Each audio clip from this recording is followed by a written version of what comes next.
Hey guys, mag-atatag-share ko karon for vacation with my classmate. For that, nagbaw sa Marta tato mga festlak para perfumes pagkita din sa mga farmers. And then mahasa sa Joby kay sa York biyahe 5:30 sa buntag.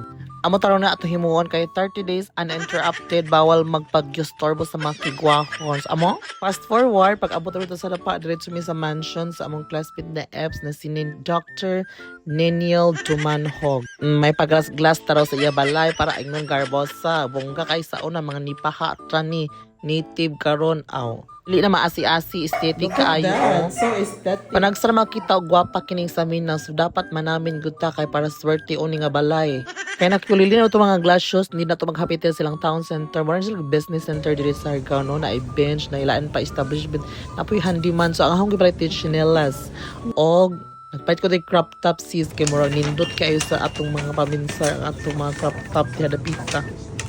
So kay silingan naman sila sa Pure Gold, naghapit na may dito sa among dalonon ug at mga kanonon kay medyo murag pricey rapid to sa among atuan ra ba. Mao nito ang famous skating road diri Siargao, which is located sa Malinaw.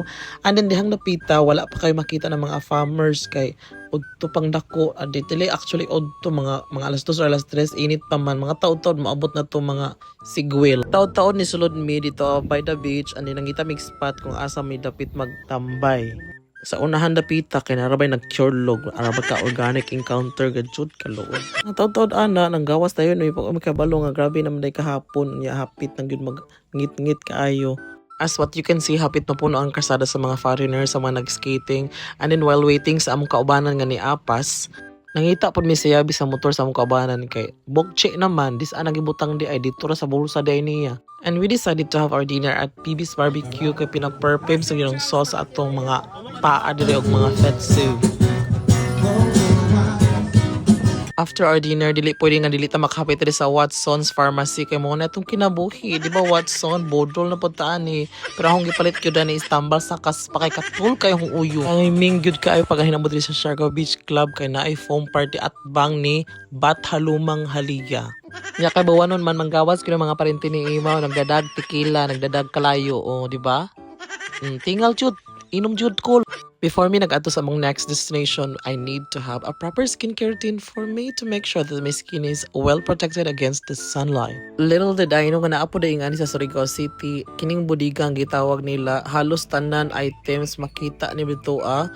O kana daghan kaayo baligya diri masag kanang physical store sa Shopee kanang gina-order nimo na agid diri.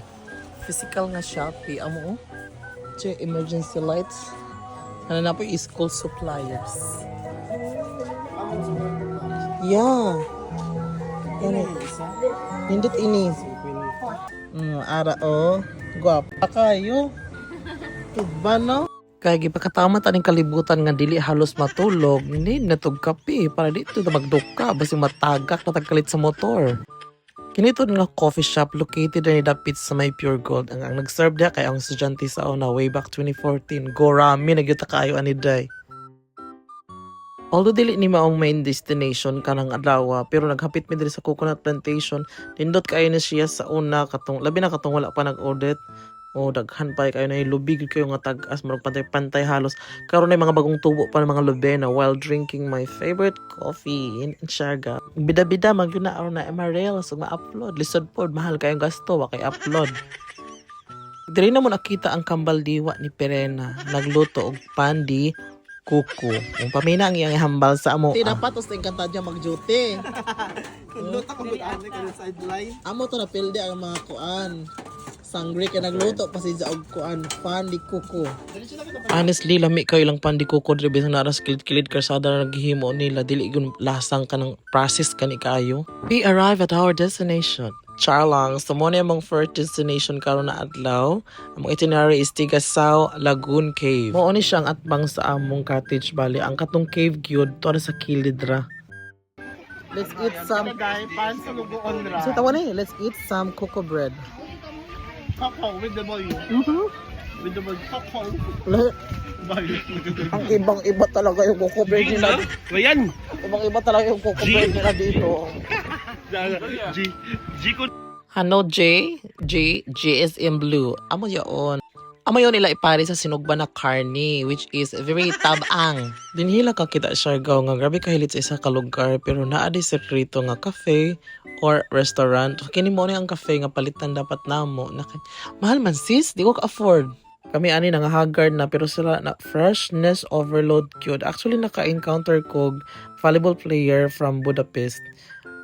Tanawa. Siya may ni dool sa ako day nangutan kung unsa day ako pangalan o pila day ako edad. Mao na kagwapa ta mapansin gyud ta. Are you putting it up on online? No. Where? Maybe. For yourself? For myself. Ano, rag ito mahibawan English ani day para playing safe ta di na magtingog-tingog. After mo dito sa cafe, diretso mi sa Pacifico Beach, kay libre lang ni siya. Walay bayad, sulod lang nga dito magdakay mo mga para bangko, lamisa and all. Indot kayang buhangin, kaya mura sa gatas, white sand man siya, dili sab katamyan, kay bisang libre ra, pero perfect place for TikTok. O ito, amo yaon, amo performance task number 1. Abot ni siya og take 100.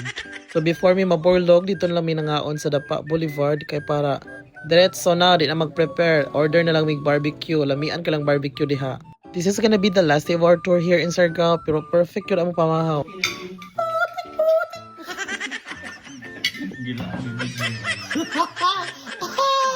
O mataga kaon sa actual ang hita sa ritual. Matag lang ang ito. Layo-layo sa kabihas na namong adtuan, so need na mo magbay og food para among paniod too. Etnig isda para pang sugba og pang kilaw. Finally ni abot na mi sa among last destination, which is the Linaw Cold Spring. Actually brackish water siya, combination of salt and fresh water. Ika barato sa entrance fee, 0.30. Oh my God. 0.30 pesos? Hindi din mga for your eyes only, murag need na siguro ni mag-block coffee ta or mag-barley ta or mahilis ta itong mga taba-taba diha. Pero o saon pagkahilis sa taba, tanawang gikaon. One of the highlights ko during the pita is kining ambakanan diri ni jud mo moambak kay mo ni kasagari ang makita sa social media. Murag nag-ampo gid ko ning isa nga mahulbot na yung short kay murag ko siya nag-brief. Ginoo ko hapit ako magkitag mga dalay kon diri. Napuno sa mahaya og pagmaya. Fast forward, we headed directly to General Luna para magkaon-kaon, mag-cheka-cheka dito sa may boardwalk dapit. Ubos sa may boardwalk dito may gatambay while waiting for the sunset. Diyan mo makita ang mag-family, mag-friends, or even couple.